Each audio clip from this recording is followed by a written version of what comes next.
film, television, commercials, new media. You are listening to Producer's Pal, unmasking the business of filmmaking and sharing killer advice from seasoned pros. And now your host, Joshua Brown. Welcome to Producer's Pal, episode number 16. I'm Joshua Brown.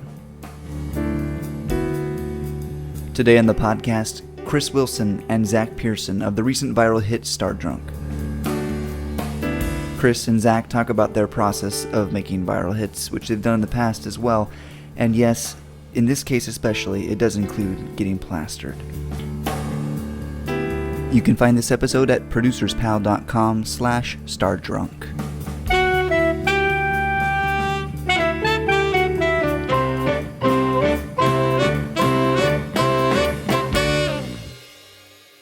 All right, so welcome to the podcast, Chris Wilson and Zach Pearson. It's good to be here. Thank you for having us. Thank you guys very much for coming on. Now, this is actually the first video recording that we're doing, so we'll see how it goes. I have no idea. So, yeah. You're a guinea pig, I guess. Yeah, it's a test. This is only a test. Yeah. Okay, so you guys are the brains behind Star Drunk, a recent viral hit where all the players and the writers were drunk while making the film. It's the first time I think I've heard someone say brains and Star Drunk in one sentence, so thank you for that. We might be the lack of brains behind Star Drunk. That might be the case. Well, you guys had like 6 writers or something like that on this, and well, essentially you guys, you all sat around and just kind of got semi-plastered? Is that the story? It ended up relatively plastered towards the end of the night, but we think that writing comedy, it's funnier, or you get better and funnier things if you have people that you can kind of bounce ideas off of. So I think that was the initial concept, was get a bunch of funny people in a room together. And get, it was one of those things where, when you're sitting there with a bunch of friends and you're having a great time, you're making each other laugh. It was like, let's create that environment deliberately. Okay. So let's take it a little bit further and get a little bit more alcohol in our systems than we normally would. And there were it was a controlled environment too. Like we had at least initially a plan, a structure for what we wanted to write. Right. It's more like, let's fill in the blanks. Let's do like a Mad Lib with science fiction. Nice. So you guys had like a structure already planned out, and you're just gonna kind of fill in the blanks. Super basic. There's like a couple things we thought would be funny, like them getting hit by torpedoes and they stumble around everywhere. Like we thought that would be funny, so we wanted to have something with torpedoes. We wanted to have like a laser gun fight. It's like basic structure of like flow of events, and we wanted to fill in all the details beyond that. Yeah. And as it went on too, like things changed and developed to the point where our original ideas were just, a lot of them were left by the wayside in the wake of the writing session. Yeah. I think it's funny because you guys, now this isn't your first viral hit. You guys seem to have a penchant for making these happen. You also did the pillow fight one, and you did Cleverbot. Was that you, Chris, or was Zach involved with that one as well? It was both of us. Okay. I think I was the director on that one, but like we all collaborate on everything together. Yeah. We've been doing a bunch of short films of this past year together, and also working on a feature as well. So okay, yeah, and that's is that the Nerman one? No, NERM. That's an animation. I've actually been working on that for like 7 or 8 years. And that's Chris's project. Chris is doing that all by himself. It's an insanely ambitious project, and you've probably seen some of the I've seen some of the clips. Yeah. Right. Yeah. But that's his project. The feature is a comedy action film called Bad Signs. That's right. Yeah. And it has a cameo with Ron Jeremy in it too. So. It does. Yes. And Tanya Harding. Yeah. Oh yeah. Nice. See, that's the one thing that I like about what you guys are doing is that you're just straight up having fun, is what it looks like. Like you're not. I mean, you're doing it right, but you're not taking yourselves too seriously, and that's one of the things that I liked.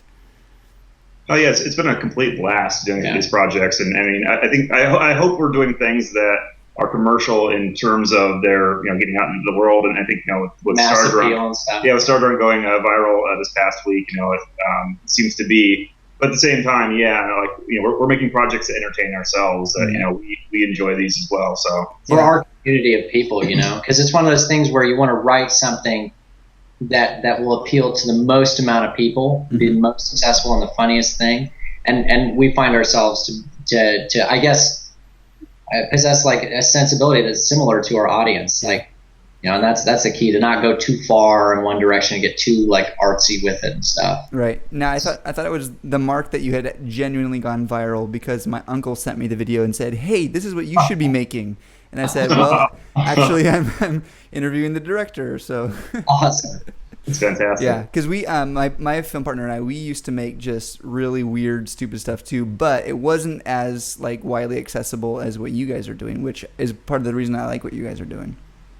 You know, it's so funny because over the past year or so, like one of the main things that I personally have learned in working with Chris and this team is that you really have to, like, you'll put 100 ideas out, you know. You might think that they're really funny, but it's so important to have people around you who are able to glean the best ideas from the writing table.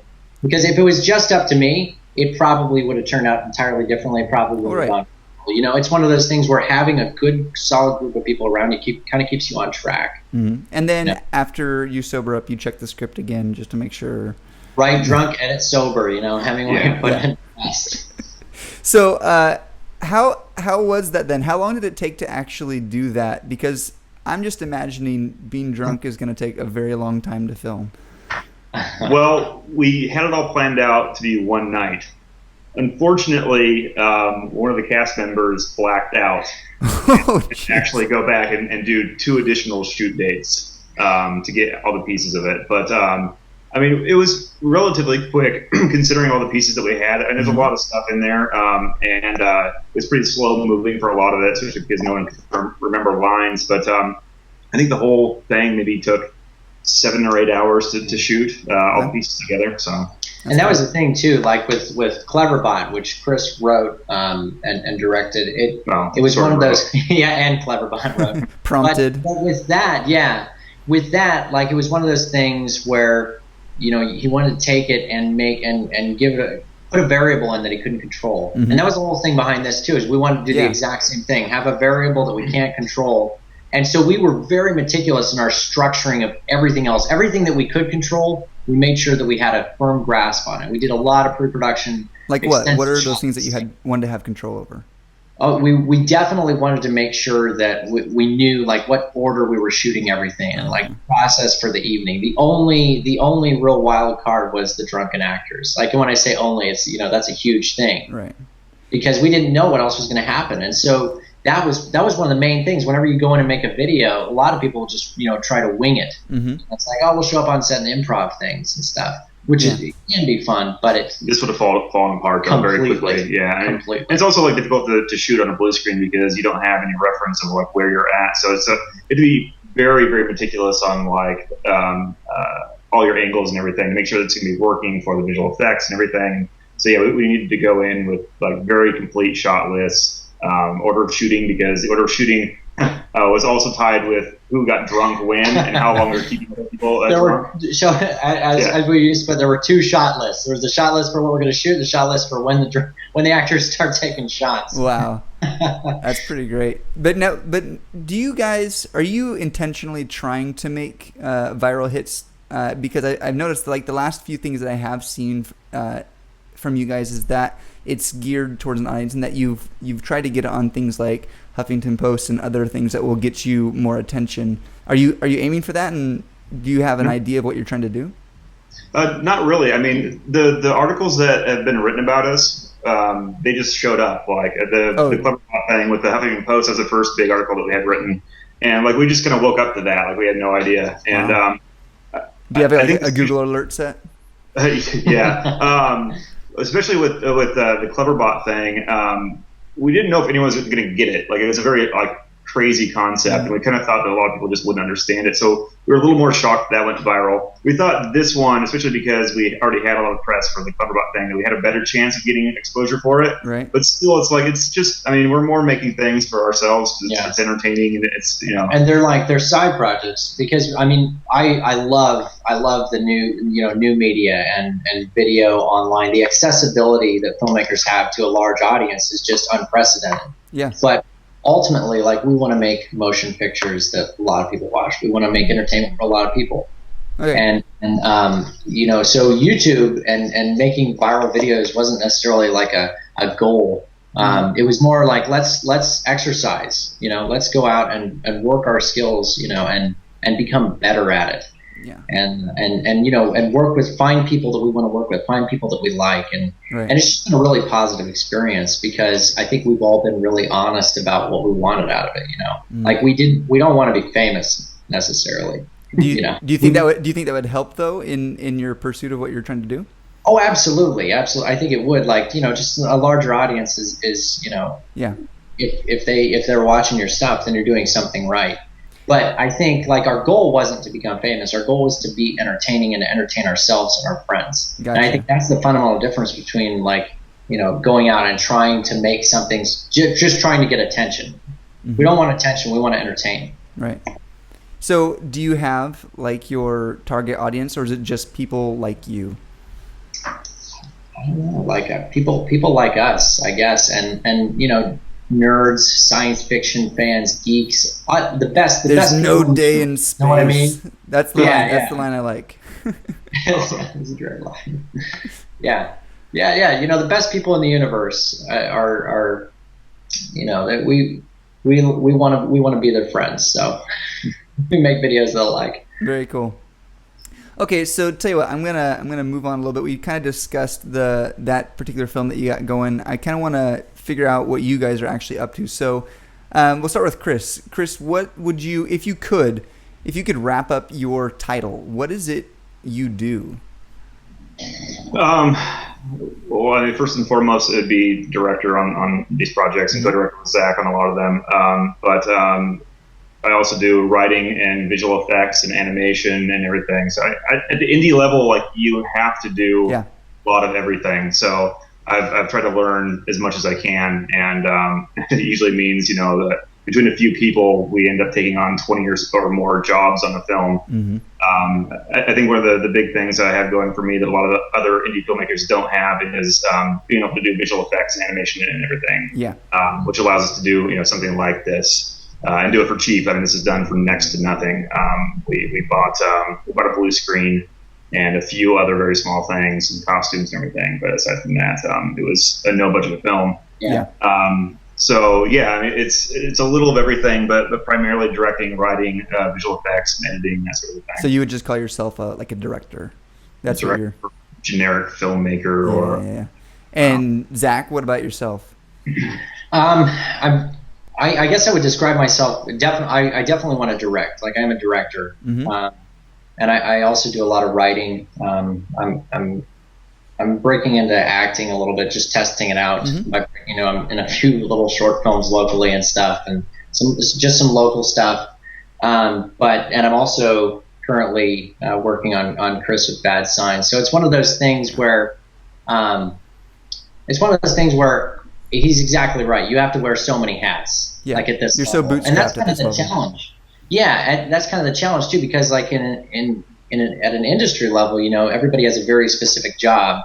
And so like transitioning from that place where I'm having to do everything to realizing, oh wait, no, it's somebody else's job to work the lights is you know, it's kind of interesting because there are so many fascinating things about filmmaking. Nothing is the same ever. You know, every project is different. Everything is totally different. Yeah. And that's what excites me about it. That's why I think the stories that we are going to tell are not only like there's an incredible amount of diversity to them. Mm-hmm. So that's why I want to be a director. It's just the diverse opportunity to experience tons of different things. So what does a day for you guys look like? Are you able? Now, this may be a little personal question, but I'm trying to talk to the people who are trying to make it. They're trying to get in the industry, and they're figuring out their path. So are you guys able to sustain yourself off of filmmaking, or do you have other things that you're having to do? How is that for you guys? Well, first off, we're just starting out as well. I mean, we feel like we're struggling to get anywhere, traction at all times. Yeah. But we definitely pick up jobs here and there, and doing advertising stuff and other oddball bits and pieces. But we're still trying to get to the point where it's like we can just settle on working on films or short films or series or anything like that, and that's the only thing. Right now, it's like we all, I think, both take on jobs. Yeah, we take on 20 different things at once right now. Yeah. To pay the bills, you got to pay the bills. Yeah, it's super important. Like, I mean, I've got stuff that I have to do all the time, and it's outside of Producer's Pal. It's outside of my writing, my producing, the directing that I do, and then also the editing, the color, and everything that the indie filmmaker has to do, which is everything. Everything. That's right. Yeah. It's good to learn though. Like it's great to be able to experience so many different facets of it. Mm-hmm. I wouldn't call myself an expert in any of those areas at this point in my career. But man, you're exactly right. Like taking on all those different things. And it's going to benefit you later on. So when you do get in the position where you can hire people who are better than you at those jobs, you at least understand what they have to do. You can have a dialogue with them. That's right. Yeah, for sure. Okay, so if you guys could describe for me, just each of you can take turns. I don't care who goes first. What's the path sort of that you took to get where you are? Did you go to film school? Did you grow up watching, Steven Spielberg stuff? Like, what's the story? What got you into this, and how did you get to where you are now? Well, actually, there's a funny thing with Star Drunk about it. This isn't the first space movie that Chris has made. It's actually Space Alien 5, and believe it or not, there are 4 other. Yeah, my mom wanted me to teach her how to use a video camera, like learn how to use it myself, and then teach her how to use it for something that she needed when I was like 14 or something. 14, okay, yeah. Yeah, and so me and my friend made Space Alien 1 through 4, which are like just me and him like running around out in the woods and like using paper plates for UFOs and we've got one of those, yeah. Yeah, like horrible stuff. And then so when we made Star Drunk, we thought it'd be funny for that to be Space Alien 5. But yeah, I did that. I thought that was good fun at like 14 or so. And then I went to school for some media arts and got into animation. I thought it might be fun to be able to do everything myself for something. I did like making the Nerm film and some other short films. The problem with that is like I'm doing everything myself and it takes years and I'm sitting in my apartment and like I have no life and no friends at that point. And so about 5 or 6 years ago, I started doing live action stuff and started kind of building a team or just meeting people and great people around us and started meeting crew members and actors and everything. And we've been building that for like the last 5 or 6 years. Met Zach through auditioning for we had somebody that auditioned for his film, and then he auditioned for my film, and we became friends there. And nice. Portland's like a nice little community. I love that place. I used to live there for a while, so it's cool. It's I miss it actually. And it's fun. And what about you, Zach? Oh my gosh! I mean, I've been watching movies since I was like very little, of course. But I think the moment when I realized that I wanted to be a filmmaker, my parents had bought. They bought for me when I was like, oh gosh, I was 11 at the time, and I was a huge fan of Legos, right? And this is back in like the year 2000, and Lego had just come out with this little Lego Studio software where they attached a webcam to this piece of to the Pinnacle Studios had developed this software that was specifically for Legos. So you can make motion capture Lego films with it. And I can't even tell you how much time I spent just locked in my room by myself making Lego stop motion animation. And I just YouTube? No, never gonna be on YouTube, man. They're awful, but they're fun, And I learned a lot about that because I kept I kept finding myself unable to create what I wanted, and I would go on their website and look at the things that they would make, and everything was so crisp and so beautiful. Right. So I just I was motivated to learn more about it, and the more I learned, the more I understood about it, the more I wanted to know more. Yeah, because you had the tools, but and the more language I picked up, the more I was able to have conversations with people like Chris, who are experts in visual effects, and that love of film, I think, grew out of a really organic process of both like enjoying it and also enjoying the process of making it. Very cool. So what's the plan for you guys in the future then? What's your goal? Right now it's hard to tell what direction I'll take, but there are a lot of, it seems, good options. Working on feature films is our primary objective right now. Okay. And like Bad Signs is a really hilarious, promising, and we think original concept for a film. And so we put a lot of time and effort and energy into polishing the script up. We're working with people to see if we can make that vision become a reality. Mm-hmm. And I personally am working on a science fiction feature film myself with my brother, nice. Josh.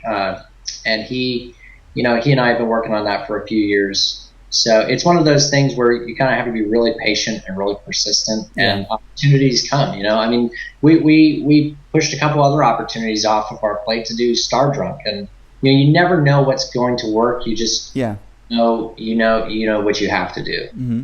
Is it kind of the same for you, Chris? You're planning on just doing features, or? Yeah, I mean that's the main push is to do features, and we've got a couple ideas for ones after doing Bad Signs. We feel like are very fun, very commercial, and everything.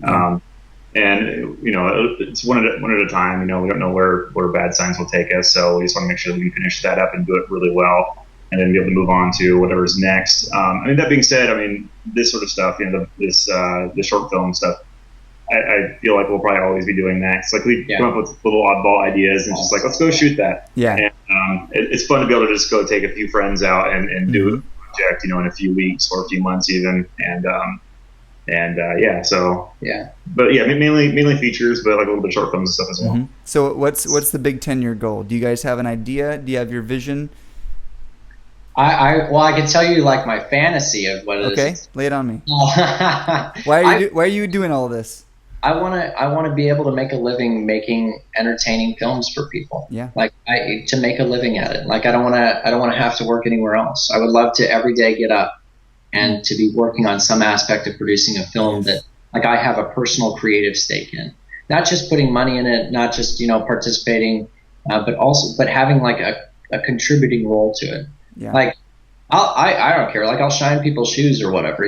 I just want to be a part of that process because it is so amazing. We get to tell stories like to thousands of people. That is such an amazing thing. Like it just every time I think about it, it blows my mind. Like never have we had this opportunity in our culture and human history to tell so many stories to so many people. And it's all kind of based off of merit. To an extent. Yeah. So we want to get better to the point where we're worth listening to. We want to be worth listening to. Yeah. In 10 years, I want to be worth listening to. All right. It's same thing with me. I want to be able to just do this full time. It would just be wonderful. Mm-hmm. Are you guys? So go ahead. No, that was it. So, are you guys doing anything to cultivate? Like, are you being strategic? Are you attempting to be strategic, or are you just making stuff and hoping things stick? Or are you trying to cultivate an audience, to bring them in, to find a way to keep in contact with them? Are you guys being strategic in that sense? I don't want to say marketing, but it is. Yeah, I see what you're saying. Are you? What are you doing?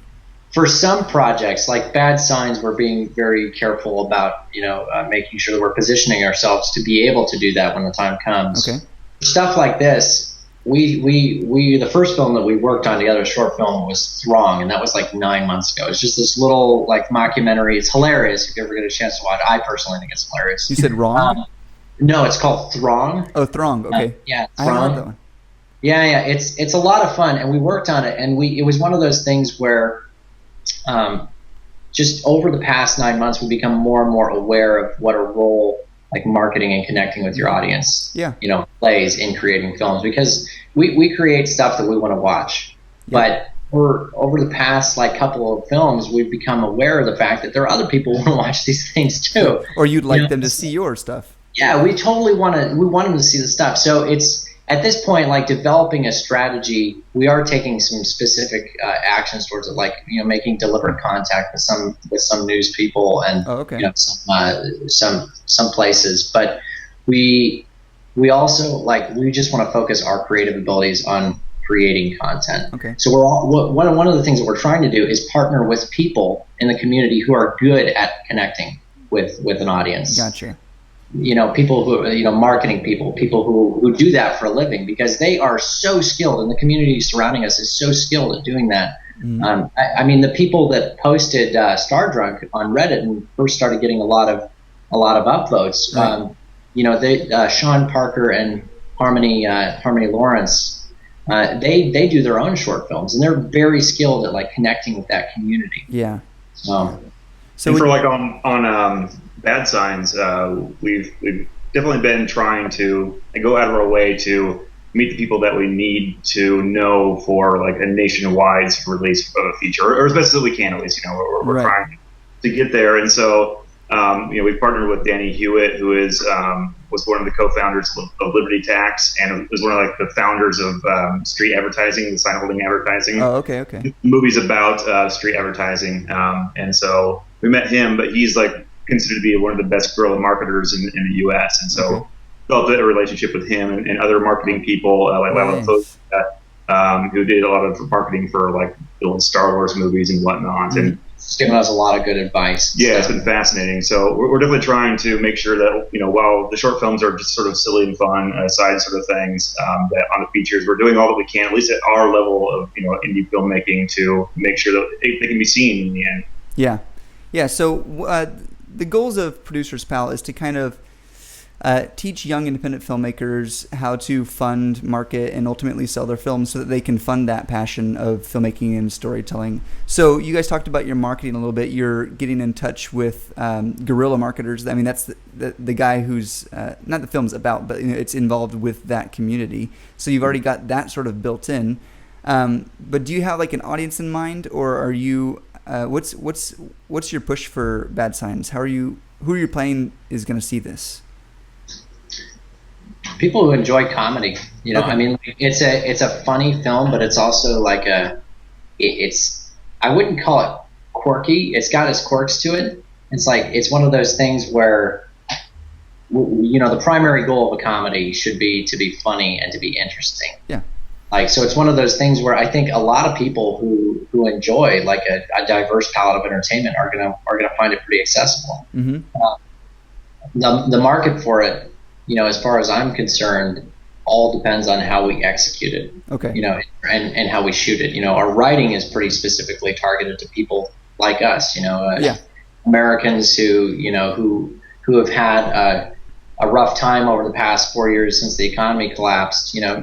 Keeping money coming in. It's one of those things where it's a story of the small guy. It's a David and Goliath story. There we go. Yeah. So I think just about everybody can relate to that. Right.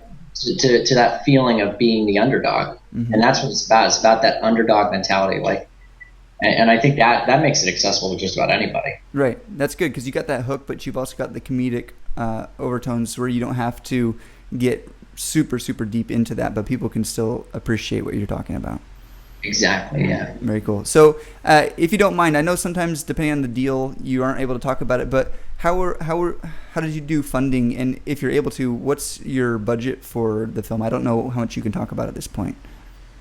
We are still funding. So, okay. We've shot a few days on it, mainly to get just some footage to be able to show.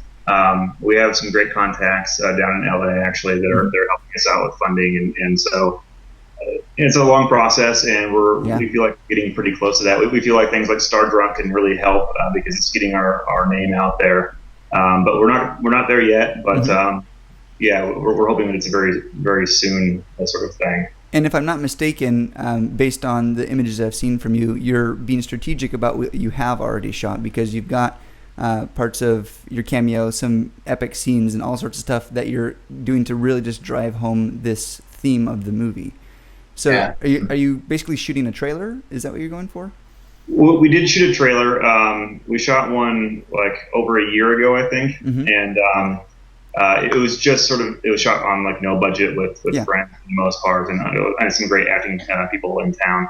And but then we went and shot like for 5 days last year. And got some more refined stuff where we actually rented equipment and got a few celebrities on mm-hmm. board. Yeah, because I mean, for all the work that we're putting into these things, we're still in the process of learning. And when we do get that budget, we want to be ready. We want to have some stuff under our belt so we're not just dinking around. That ability to go out and practice as much as you can, I personally found to be very important. So when we do get the budget, hopefully we'll know what we're doing. Yeah.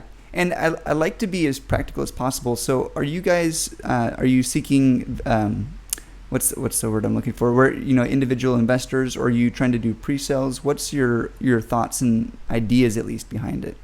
All that sort of stuff is still in development at this point. Okay. It's there, like those options are definitely on the table. Mm-hmm.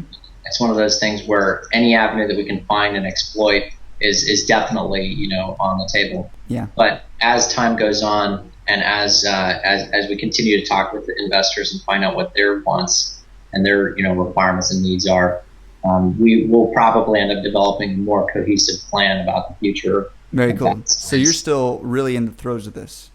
Yeah, it's like we're in the middle of it. We have a business plan all finished up, and I've been talking with some great people down in LA.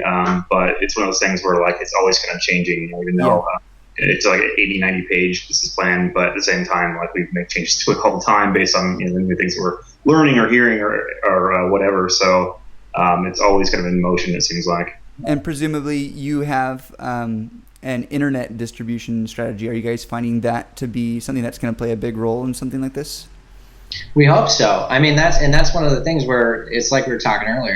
It's a huge audience that's just sitting there and saying, "Feed me." We want good entertainment. Right. So I feel like Bad Signs was going to be, in terms of the technical quality, surpassing Stardrop. And like in terms of the story quality, it's a feature film, and we think it's really entertaining. So I think the audience is there online. It's just a matter of choosing the best way to go into it. Gotcha. And that is where our conversation with the investors, is happening. Right. So you're going to have to choose iTunes, Netflix, even Hulu and all these, and lots of other stuff too. And I mean, that market is even changing like right now. Netflix producing their own original content. Ted Sarandos and his, the content control manager for Netflix is like greenlit a bunch of new stuff for Netflix. Right. And it's great, like for people like us who don't have $100,000 to spend on making copies of DVDs and stuff.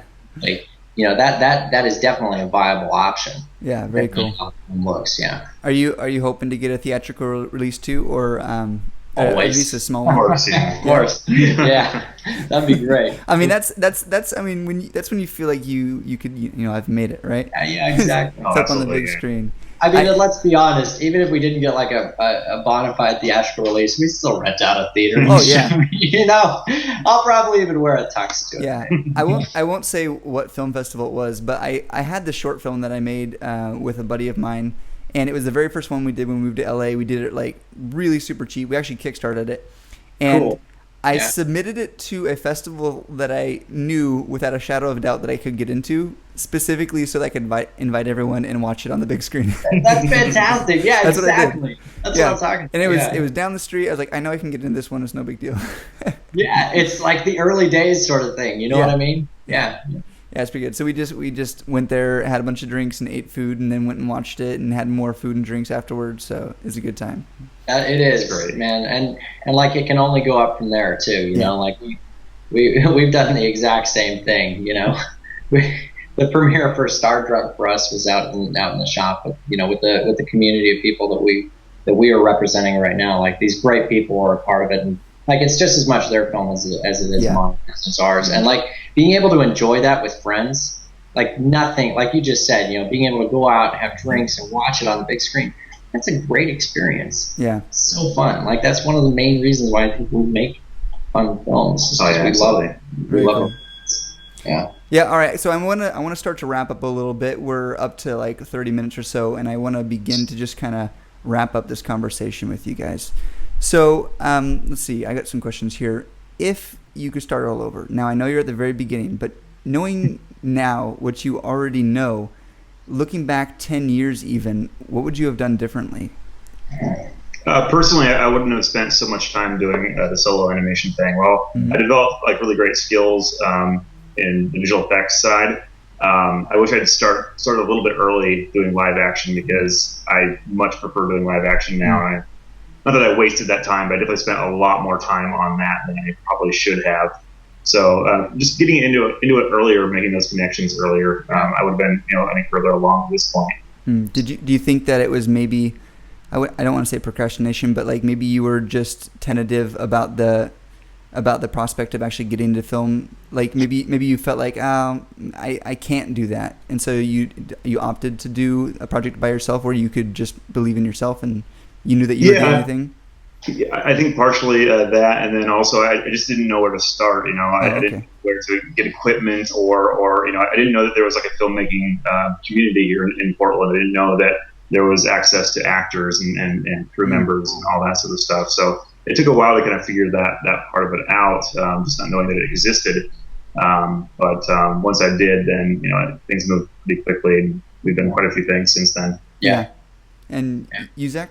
I would say ditto. My brother and I have been working on our film project for a few years now, and it's one of those things where, because we were so protective of our vision and what we were not only isolating ourselves, but we were myopically focused on our own project. And so I think one of the main things is going out, for me personally, going out and working on other people's projects. I've learned so much from working with other people, and that's a huge part of it for me. Yeah. So you basically just get outside of yourselves, both of you, and just start connecting with a bunch more real people. And contributing to other people and stuff. Yeah. Real people. You're exactly right. Yeah. I mean, really, honestly, I went to, because I've been so focused on these projects of mine, the past 3 months. I went to a big meetup the other day with the founder of Seed and Spark and a bunch of other people at Hub LA down here. And it was like, I just was, all of a sudden I was energized just being around people who all had the same ideas and visions, and you just started talking with people and you hear what someone else is doing and you get all excited about it. It's just, I got all fired up from it. Yeah, that's awesome. It's so true. There's nothing, it's so contagious when you're around people who believe in what they're doing and who are good at it and who are honest about where they're at, Yeah. That is it's refreshing. Mm-hmm. It's really refreshing. All right. So what is your best piece of advice that you've ever gotten that you can share with us as filmmakers? Oh, I've got one. I believe that one of and this may be totally wrong, and I may be absolutely wrong, but I don't think that Stanley Kubrick was wrong when he said, if you want to learn how to make a film, go make one. Yeah. I think that is one of the phrases that has stuck in my mind over the past couple of years. Go and make one, and I also think that because he was a pretty arrogant, if talented filmmaker. I think the other balancing side of that is be honest with yourself about where you're at and where your team is at. Very cool. Yeah. And Chris? Yeah, mine's kind of based on that same thing. When I first started, it was in animation, and the best thing I ever did for myself back then, a lot of 3D people would just do little small projects, and I'd just do one model or next thing. And instead, I started to make a film to where I had to kind of tackle everything, every element of it. I had to learn animation and texture and lighting and every piece of that. So I learned very quickly because of that. And I think it's the same way with filmmaking. Just go out and do it regardless if you have the help or not, because you'll be forced to learn it all yourself and start figuring all those pieces out. It's just kind of jumping into it, I think. Very cool. Okay, so you've talked to a few people. You've had different interviews about the Star Drunk film.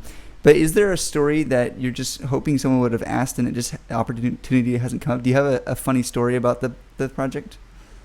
It's so fun reading the comments because we put in so many little inside jokes and references and even stupid stuff, the whole Saving Private Ryan thing, and stuff. And we were asking ourselves before we put it up, if this ever went viral, do you think people will get that? And I don't know if there is. People even saw the giant plot hole where did Gorgonzola go and stuff, and everything has been picked to pieces to the point where I don't know if I think the community on the internet may know more about it than we do. It's a funny story though. Oh man.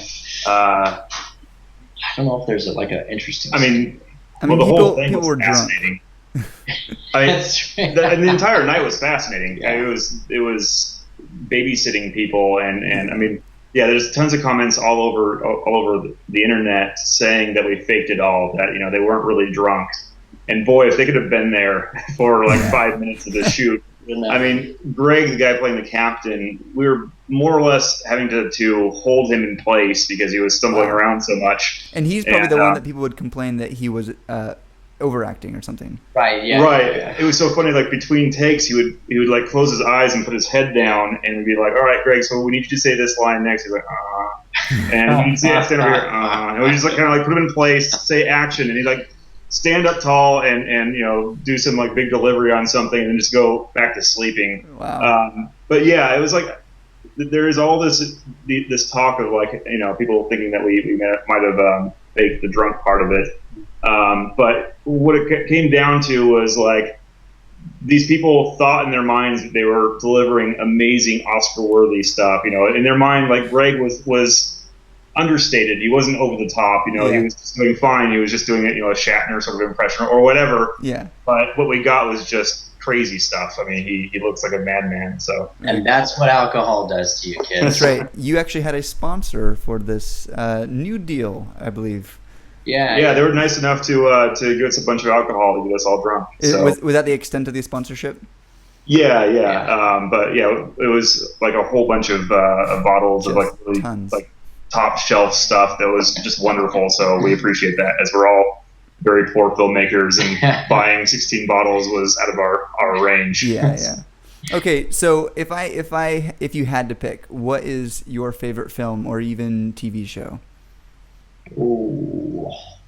And you I knew this question was coming, and now it's here, and I still don't have an answer. Mm-hmm. I'll go ahead and say Battlestar, since you threw in TV show, and mainly just because we just finished it. We just marathoned the entire series over like 3 months or so. It's so cool. BSG or?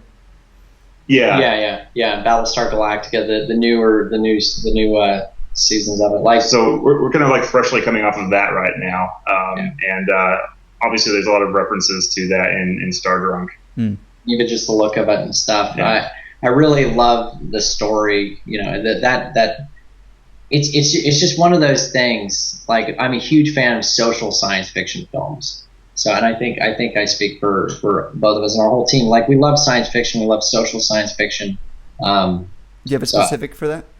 It's really tough. Like, I'm a huge fan of like Kubrick and his stuff. I mean, Neil Blomkamp is kind of coming up with a bunch of great stuff. Like, I just saw Elysium, this amazing film. I love that movie, and I like anything in that genre, I'll watch. And I think some of the best social commentary through science fiction has come through like Kubrick, and most recently, I'm a huge fan of Neil Blomkamp. All right, and what's a new film, TV show, or even YouTube channel that's getting you excited right now?